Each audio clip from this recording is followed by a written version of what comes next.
Hi there, this is Harry and welcome back to Advanced English Lessons with Harry, where we try to help you to get a better understanding of the English language. Okay, let's get back to this advanced lesson, and this advanced lesson are essential phrases that you can use or you need for daily conversation. So we're going to split them into different sections. So I'll give you the heading of each section. I'll give you the examples and try to help you to show you how to work them into your conversation. Okay, let's get started. And the first section is about changing plans. Okay, we all have plans. We have a schedule, or we set out a to-do list of plans, things that we want to achieve, that we want to get done. Okay, so this is the whole backdrop of the setting.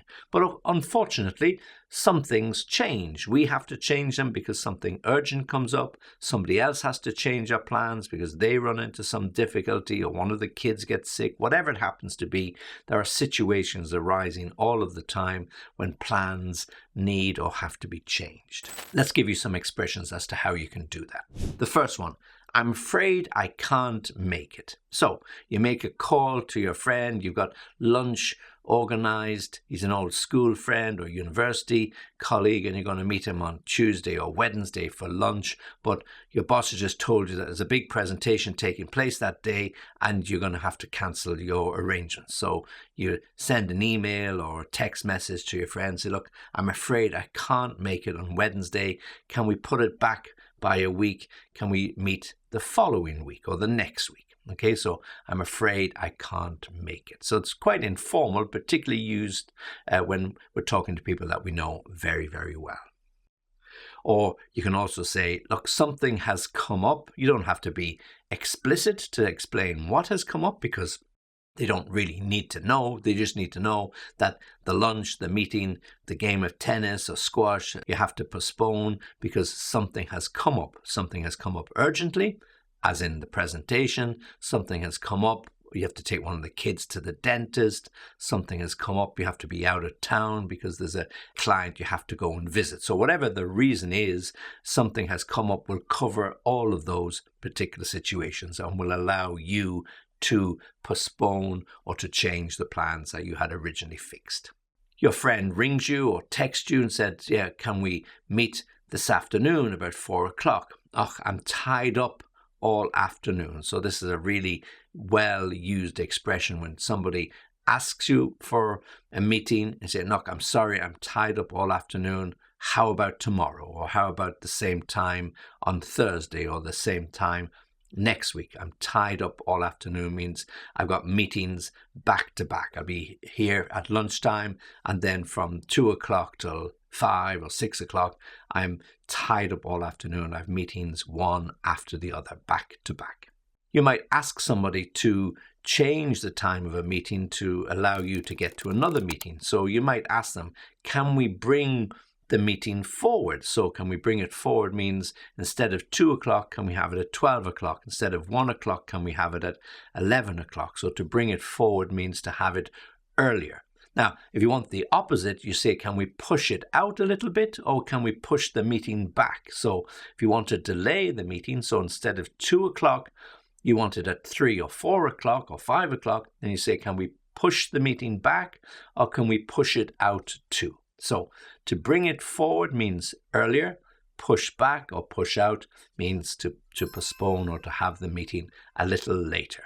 Both of them you can use in relation to changing the plans. Or you might just simply say, look, I have to call off the meeting today. So you tell all of your team, look, I'm really sorry, guys. Something's come up. I've got to be out of town. So I have to call off tomorrow's meeting. We'll reschedule it for Wednesday or Thursday, but come back and let me know if you're available. So I have to call off. I have to postpone or cancel that particular meeting. Or just simply ask the question, can we do it on Tuesday instead? So this would be a question that you would just send as a quick text to your friend. Sorry about this, I can't make it tomorrow. Can we do it on Tuesday instead? Or I'm sorry, can't make it tomorrow. Can we do it on Thursday instead, or next week instead? So you're postponing, delaying, putting off the meeting for a day, a few days, or indeed a week. Okay, so just different ways in which you can ask or request or advise that you need to change the plans, need to change the arrangements. And as always, if you like this particular lesson, then please like the video, and if you can, please subscribe to the channel because it really helps.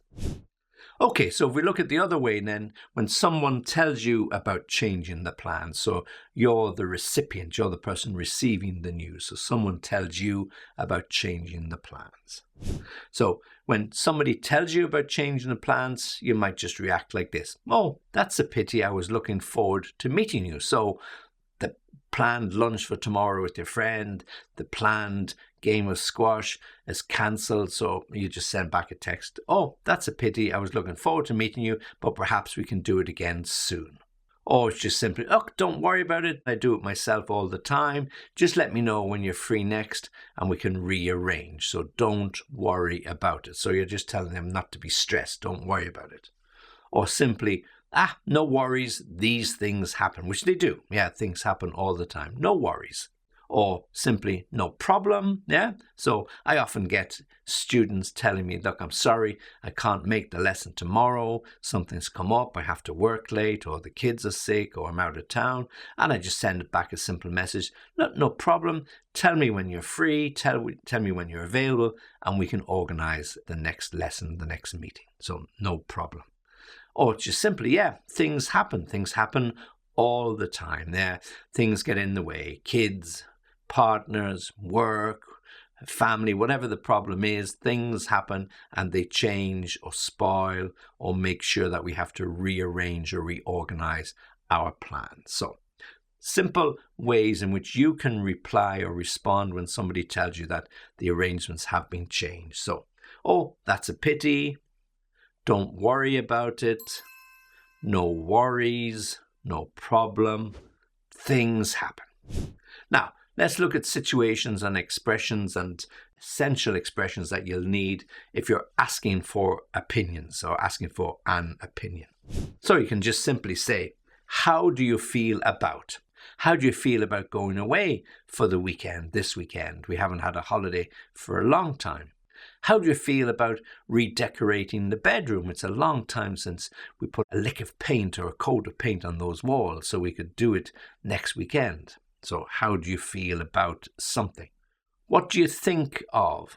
What do you think of going away for Christmas instead of staying at home? Every year it's the same. What do you think of going away for a couple of days? We can just go for 2 nights and see what it's like. And if we like it, well, we can do the same next year. So what do you think of? Or something really informal, what do you reckon? Yeah, so when we ask somebody, what do you reckon? We ask, what do you think of? Yeah, what's your opinion? What do you reckon? Should I take the job?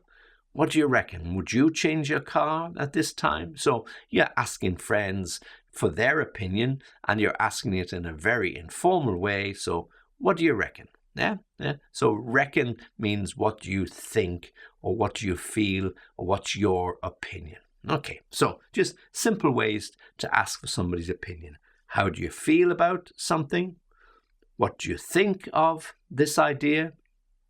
And what do you reckon about this? Now, next is to give an explanation, or when you're giving an explanation about anything. Simple job you've assigned to somebody, you want them to do something, so you're giving an explanation as to exactly what it is you want done. So you can start your explanation in some of the following ways. What I mean is, so if there's a little bit of doubt in the eyes of the person you're talking to, and you can see on their face that they're not quite clear about what you want, so you just try to clarify it a little bit. What I mean is, so you need to be very precise. What I mean is, the reason for this is, so you've changed something, okay? You want to explain to your team why things have changed. So you give them the explanation. The reason is the boss has to be out of town for a couple of days, so there's no point doing it without him. The reason for this is. The main problem is, so there might be quite a few little issues, but the main problem, the main reason why we are changing is the following. The main problem is. Or You just want to clarify something. Well, look, just let me explain what I mean. So give me 5 minutes and I'll explain to you what I mean. Just let me explain. So you've cancelled something. Perhaps you've cancelled holidays for the month of July because there's a really, really difficult time in the business. So you want to explain to people why they cannot take the holidays in July. So just let me explain what we're trying to do. Or something a little bit more informal. Well, the thing is, I really don't like those people and I don't want to go to the party and I really prefer not to. If you want to go, of course, yeah. But if you're asking me for my opinion, well, the thing is, I just don't want to go. Okay, so here you are giving an explanation. So using these expressions. So quickly again. What I mean is, the reason for this is simply the following. The main problem is that there's no end. If we do it once, we have to do it twice. Just let me explain. And then finally, well, the thing is, I just don't really like those people. Well, the thing is. Now, if you're having difficult conversations with people, and we always have to have some difficult conversations with people, it could be usually people we work with, or could be with the kids, could be with the teachers at school, but there are many situations when we have to have difficult conversations. Not everything is so easy. So here are some expressions that we could use in those type of situations. Simply when you want to introduce the fact or let somebody know that you want to talk to them, so you can say, I have something important I'd like to discuss with you. I have something important I would like to discuss with you. So immediately they're on notice that it's not just a, how did you get on the weekend or what you're doing next weekend. I have something important I would like to discuss with you. So they know that there's something coming up. Perhaps they've been expecting it. Or I would like to talk to you about the holiday roster, or I would like to talk to you about that new contract, or I'd like to talk to you about your school report. I'd like to talk to you about your grades. I'd like to talk to you about the exams that are coming up. Yeah, so lots and lots of ways in which you could use that. They're all difficult decisions, particularly if you're trying to find out why son or daughter didn't quite do as you expected them to do. Or you're looking for somebody to help in some way. I need your help with something. I need your help with this report. I need your help with the budgeting process. I need your help with the new launch. I can't do it on my own. There's some things I can do, but there's others where you have the particular skills and you have that knowledge at your fingertips. So can you help me? Now, when it's really, really difficult, we might have an expression like, I think we have different interpretation, or we have a different perception about this. So if your opinion, your view differs very, very significantly from that of your partner, from that of your friend, from that of your work colleague, then you have a difficult discussion. I think we have very different perceptions about that. Okay, so your view is very different from mine. Your view is polar opposites to mine. So, we're going to really find it difficult to reach a compromise because we're nowhere near each other's point of view. So it's going to be a difficult conversation. So I think we have different perceptions about this. It could be about the person suitable for a job. It could be about promotion for somebody that you feel merits it, but somebody else doesn't. It could be about how to handle a new client. Yeah. So we have different perceptions about it. And then finally, I'd like to see if we could reach a better understanding. Now, this is quite formal. So really what you're doing is reaching out to somebody to say, look, let's give it one more shot. Let's give it one more go to try and come to a compromise. I know your point of view and I respect it, but you know mine and you have to respect that. But we have to move on. So we're going to have to find some way to compromise. I'd like to see if we might reach a better understanding about this. It could be a difficult situation about a breakup in a marriage. It could be about how to look after the kids, a divorce. All of these sort of things can be very, very sensitive. Okay, so I have something I'd like to discuss with you, or something very important I would like to discuss with you. I'd like to talk to you about that now, or I'd like to talk to you about that later. I need your help with something. I really could do with some support. I need your help with something. I think we have different perceptions about it. So we see things differently. We're coming at it from different angles. But that's not the worst thing, but we need to look at it. And then finally, I'd like to see if we might reach a better understanding. I'd like to see if we might reach a better understanding about this particular problem. Because if we don't solve this problem, we simply will not be able to move on. Okay, so if you're feeling a little bit nervous or you're feeling a little bit worried, then these are the sort of expressions we use to express that. Okay, so, oh, I'm really nervous about the job interview. I'm really nervous about meeting my girlfriend's parents. There's a lot of expectation and I hope they like me, and it's just a difficult situation. So I'm really nervous about it. Or if you're looking for just a few minutes, seconds, just to get your thoughts, look, just give me a moment. I'll just gather my thoughts and then I'll be ready to go into the presentation. So just give me a moment. Or if you want somebody just to have a little bit of patience, we use this expression, bear with me for a little while I explain my point of view. So it's a great expression to have at a meeting. So you've got lots of people asking questions, what about this, what about that, blah, blah, blah, blah, blah. And you're trying to get your point across, trying to clarify some things. So you say, okay, guys, look, just bear with me for a few minutes. Let me finish what I have to say, and then I'll answer any questions you have. But if you keep interrupting, I'm never going to get to the end of it, and it'll just be chaotic. Okay, so just bear with me for a few minutes. Or if you're really, really nervous about something and you're talking to your friend, you would use an expression like, oh, this keeps me up all night, or this keeps me awake all night. It's on my mind constantly. I'd be really, really glad when this interview is over. I'd be really, really glad when that meeting is over. This keeps me up at night. This keeps me awake all night. I just don't feel as if I get any rest or any sleep. And or finally, I just can't stop thinking about it. I mean, it's been on my mind since she mentioned it last week. What are we going to do? So perhaps your partner has lost her job, or he has lost his job, and you've just moved home and you've got a mortgage and you've got issues, and you say, oh, I just can't stop thinking about the problems. What if, what if, what if? Well, of course, if that's all you think about, well, you won't get a solution. So you have to look at the solutions and look at ways around that particular problem. But in the immediate aftermath of getting that sort of bad news, of course, obviously, it's something on your mind. I can't stop thinking about. So very quickly again, I'm really nervous about the job interview. I'm really nervous about the game.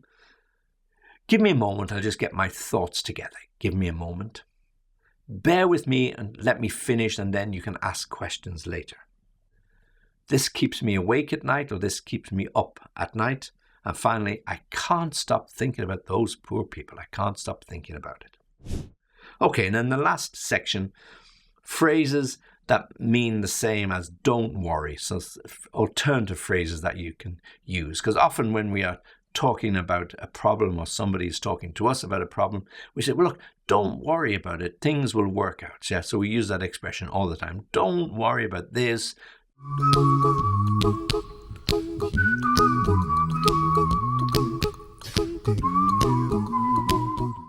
So we might use an expression like, well, how can I help? So if you've got a problem, you need some help. How can I help you? I'm here to help if you want. How can I help? I know exactly what you're going through. I've been there myself. I know exactly what you're going through. So can I help you? I know exactly what I'm going through. Or if you just want to show some sympathy or empathize with somebody, that really sucks. That really sucks. It's really bad news, bad luck. But come on, I'll help you. You'll get through it. So how can I help?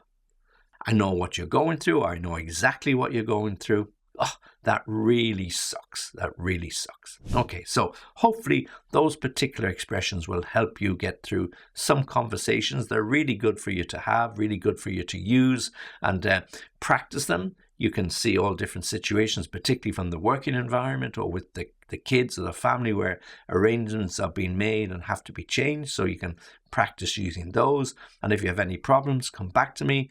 www.englishlessonviaskype.com. I'll happily give you some further examples and situations in particular where you can use those. Okay, this is Harry thanking you for listening, thanking you for watching, and remember to join me for the next lesson.